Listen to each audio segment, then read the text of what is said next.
வணக்கம். நான் உங்கள் YouTube super star Bharani Ranga.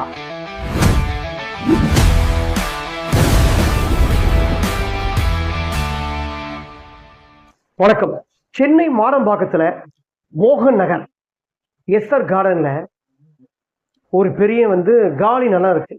அந்த காலி நிலத்துல ஒரு அழுக்கடிக்க பாத்தீங்கன்னா ஒரு துர்நாத்தம் வீசுது. அதாவது அந்த காலி கிரவுண்டுனாவே ஜெனரலா ஒரு குப்பைகள் இருக்கும்.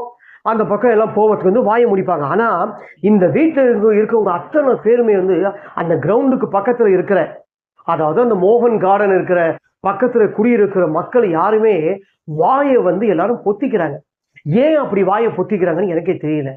ஒவ்வொருத்தருக்கு கொரோனா வந்துருச்சா, இல்ல ஜலதோஷம் பிடிச்சிருக்கா, மூக்கடிப்பான்னு பார்த்தா டாக்டர் செக் பண்ணும்போது இல்லைங்க, ஏதோ ஒரு ஒரு ஸ்மெல், ரொம்ப நாத்தக்கூடிய ஒரு இதை நீங்க சுவாசிக்கிறீங்க. அது சுவாசிக்கிற தொட்டு தான் உங்களுக்கு இப்படி ஒவ்வொருத்தருக்கும் இப்படி ஒரு நோய்கள் ஏற்பட்டிருக்கு அப்படின்னு டாக்டர் சொல்றாங்க. அந்த மோகன் கார்டன்ல, எஸ்ஆர் கார்டன்ல அப்படி என்ன இருக்கு? அந்த இடத்துல அப்படி மர்ம நபர் யார்? அந்த மோகன் நகர்ல அப்படி என்னதான் நடக்குது? அந்த எஸ்ஆர் கார்டன்ல துர்நாத்தம் வீசுன்றாங்க. துர்நாத்தம் வீசத்துக்கு உண்டான காரணம் அடிக்கடிக்கு ஓரமா ஒரு துண்டுகள் இருக்குன்றாங்க. மர்ம நபர்கள் வெட்டப்படுவது மனிதர்களையா இல்ல மிருகத்தையா? இல்ல சில சமயம் மிருகத்தையும் மனிதனால் நினைக்கிற மிருகத்தையா குழப்புறணும். அதுக்கு உண்டான காரணம் இருக்கு. அதாவது நாய்கள் நமக்கு தொல்லை கொடுக்குது, இல்லைன்னு சொல்லலை. நாய்கள் கண்டிப்பா நம்மளுக்கு பைக்கில் போனாலும் சரி, அதை நம்ம ஸ்பீடாக போய் நம்ம வெறுப்பேற்றிருப்போம். அதனால அந்த பக்கம் போவதனால நம்மளை துரத்துது. நாய்க்கு பயந்து நம்ம துரத்துறதுக்காக பைக்கை ஸ்பீடா போய் எல்லாம் திருப்பி உயிர் சேதம்லாம் ஆயிருக்கு. மதுரவாயெல்லாம் நான் போய் பார்த்தீங்கன்னா உண்மையிலே நடந்த சம்பவம் என்னன்னா, நாய்க்கு பயந்துகிட்டே ஒரு மனிதனோட தலை துண்டாயிருக்கு. அப்படிப்பட்ட ஒரு சம்பவம்லாம் அந்த உண்மை சம்பவம். நாயால எந்த அளவுக்கு பலன் இருக்கோ, அதே சமயத்துல நாயால மோசமாவும் இருக்கு. அதே சமயத்துல நான் நாயை தண்டிக்கணும்னு சொல்லலை. ரோட்ல இருக்கிற தெரு நாய்கள்லாம் ப்ளூ கிராஸ் இருக்கு, அந்த நாய்கள்லாம் உடம்பெல்லாம் எப்படி இருக்குன்னு செக் பண்ணிட்டு எடுத்துன்னு போயிட்டு ஒரு சரியான முறையில வளர்க்கணும். ஆனா இவங்க என்ன பண்றாங்கன்னா, மாநகராட்சி கவர்மெண்ட் என்ன பண்றாங்கன்னா, நாயை கொண்டு போறாங்க, குளிப்பாட்டுறாங்கன்னு எனக்கு தெரியாது, ஏதோ எதுவுமே ஒரு ஊசியை போய் சடக்குன்னு இப்படி குத்தி விட்டு முடிஞ்சு போச்சுப்பா, அது நாயை எடுத்து மறுபடியும் எந்த இடத்துல பிடிச்சாங்களோ அதே இடத்துல எடுத்துட்டு விட்டுறாங்க. இதுதான் மாநகராட்சி பண்ணிருக்கு. இது எந்த ஆட்சிகள் வந்தாலும் அப்படிதான் இருப்பாங்க. ஏன்னா முதலமைச்சர்கள் மாறலாம், எம்எல்ஏங்கள் மாறலாம், கட்சி தொண்டர்கள் கூட மாறலாம். ஆனா அதிகாரிங்க மாறது இல்லையே. அதிகாரிங்க அதே இடத்துல தான் இருக்காங்க. 55 வருஷம் 60 வருஷம், இப்ப 60 வருஷம் ஆச்சு இல்ல, 60 வருஷமா அங்கேயே தானே இருக்காங்க. அதிகாரிங்க மாறது இல்லையே. நம்ம போடுற சட்டம் இப்படி மாத்துங்க, இப்படி பண்ணுங்க நம்ம சொல்லலாம், ஆனா அதை செய்ய மாட்டாங்களே. முதலமைச்சரே உத்தரவு போட்டா கூட அதிகாரிங்க அவன் பேச்சை நம்ம கேட்கணுமா அப்படின்னு தான் சொல்ற காலம் இப்ப இருக்கு.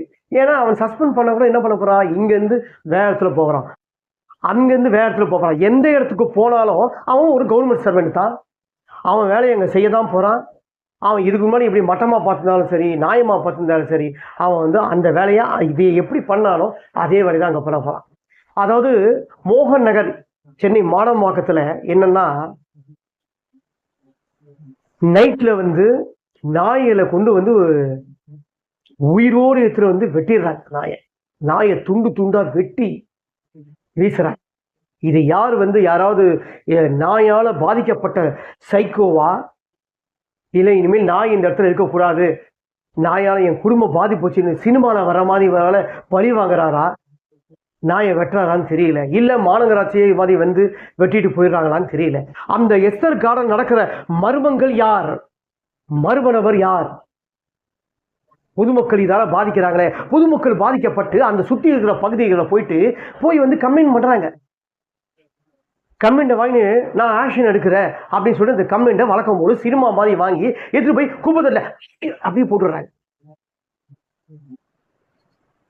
அவங்க மக்கள் பொதுவா நடந்துருக்காங்க.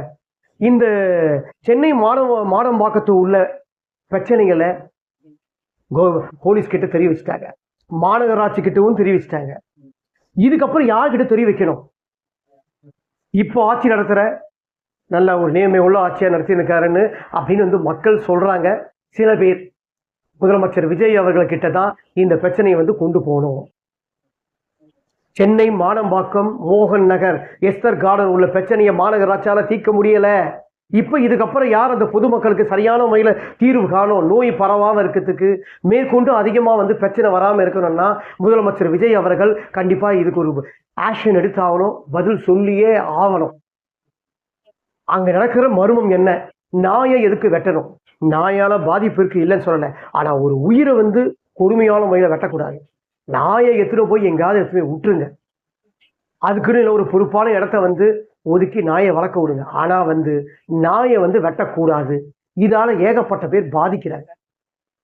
திருப்பியும் சொல்கிறேன், அந்த சென்னை மானம்பாக்கத்தில் உள்ள மக்களை வந்து முதலமைச்சர் விஜய் அவர்கள் தான் காப்பாற்றணும். நன்றி, வணக்கம்.